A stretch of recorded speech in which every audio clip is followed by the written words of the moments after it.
पारंपरिक अंदाज में प्रधानमंत्री का वहां पर स्वागत किया गया और ये दृश्य भी हमारे सामने आ गए हैं। दोनों नेताओं की आपसी मुलाकात के ये तस्वीरें हैं जो कुछ ही देर पहले हमारे पास पहुंची हैं।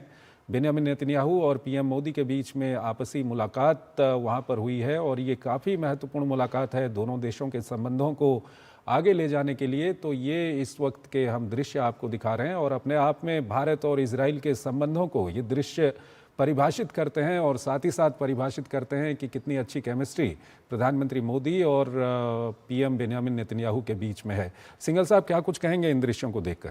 देखिए, बिल्कुल इसमें कोई शक नहीं है कि प्रधानमंत्री मोदी और प्रधानमंत्री नेतन्याहू दोनों एक दूसरे के साथ में क्योंकि कई बहुत दफ़ा मिल चुके हैं और उनके आपसी जो केमिस्ट्री है वो बहुत ही क्लोज है, करीबी है और एक दूसरे के साथ बहुत कंफर्टेबल भी हैं और क्योंकि एक दूसरे को समझते हैं। और जैसा कि कई बार कुछ लोग कहते हैं कि वो बहुत ही ज़्यादा क्लोज हैं एक दूसरे के। और इस जो आपने अभी तस्वीरें दिखाई, जिस गर्मजोशी से प्रधानमंत्री का वहाँ पे स्वागत किया गया, वो गले मिले और जिस तरह से अभी मीटिंग में भी आप तस्वीरें दिखा रहे हैं, बोल रहे हैं ना, बोल तो रहे हैं। तो वो साफ दिखा रहा है कि वो आपस में कितने ज़्यादा क्लोज हैं और कितने कंफर्टेबल हैं एक दूसरे के साथ में।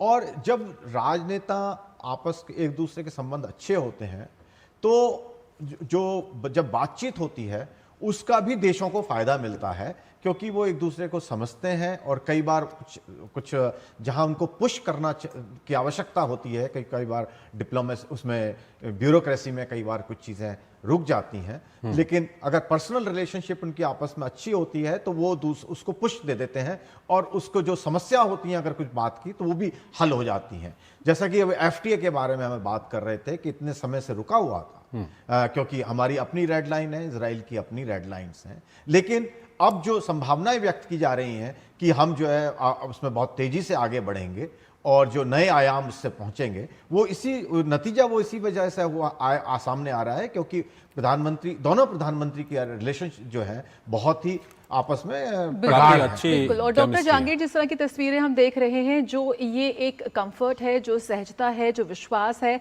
वो शायद इसलिए भी आता है कि दोनों की जो व्यक्तिगत मित्रता है वो कई विषयों पर, कई मुद्दों पर दोनों की जो उनकी सोच है वो भी काफ़ी मिलती जुलती है। दोनों ही नेताओं की राजनीति का आधार राष्ट्रवाद है, जिसको लेकर चंद्रशेखर ने पहले भी बात की थी। कैसे देखते हैं दोनों ही नेताओं का आतंकवाद के खिलाफ जो कड़ा रुख रहा, कहीं ना कहीं ये जो दोनों की मित्रता है उसको भी और ज़्यादा गहरापन देती है? आपने बिल्कुल सही कहा और जब आपने प्रेजेंटेशन दी थी तब भी मुझे ये बात बहुत अच्छी लगी कि आपने न केवल एक व्यक्तिगत केमिस्ट्री की बात करी पर एक वैचारिक समानता है। और वो आपने सही कहा कि एक तरह का राष्ट्रवाद, एक तरह की राष्ट्रीय सुरक्षा को लेके एक एग्रेसिव पॉलिसी जो रही है दोनों नेताओं की। एक और चीज़ दोनों को कॉमन बनाती है, वो है फ्री मार्केट इकोनॉमी डेवलपमेंट।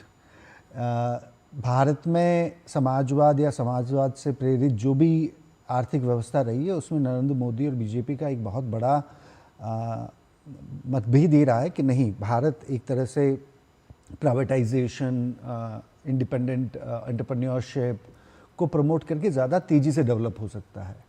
आज से 30 साल पहले नेतन्याहू की कामयाबी का इजराइल में यही राज था।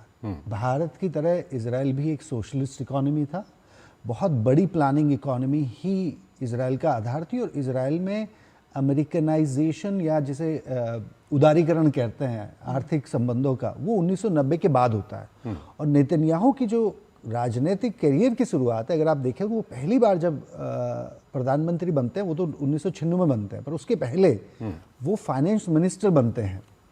और जब फाइनेंस मिनिस्टर बने थे तो तब उन्होंने इस इकोनॉमिक ग्रोथ मॉडल को, फ्री मार्केट इकोनॉमी को पुश किया था इजराइल में। और इनका बड़ा विरोध भी हुआ था क्योंकि इजराइल का जो सोशलिस्ट बेंट ऑफ इकोनॉमी था वो उस तरह से एग्रेसिव कैपिटलिज्म की तरफ नहीं जाना चाहता था। पर नेतन्याहू ने पिछले 30 साल की अपनी राजनीतिक छवि ऐसी बनाई है जिसमें बिजनेसमैन, एंटरप्रेन्योर्स और फाइनेंशियल और टेक्नोलॉजी वाले फील्ड के लोग उनका बहुत बड़ा एक तरह से सपोर्ट करते हैं। तो ये बड़ी एक समानता है दोनों नेताओं की, और मेरे ख्याल से बिल्कुल शायद ये सिंघल एक साहब, आपसी आज भारत भी प्रशंसा जो उसी है। राह पर है। ब्रांड इंडिया को जिस तरह का प्रमोशन और जिस तरह का उत्साह और प्रोत्साहन प्रधानमंत्री नरेंद्र मोदी ने दिया बीते दशक में, हम देख सकते हैं कि आज ब्रांड इंडिया कैसे वैश्विक मंच पर बेहद मजबूती से आगे बढ़ रहा है। बिल्कुल।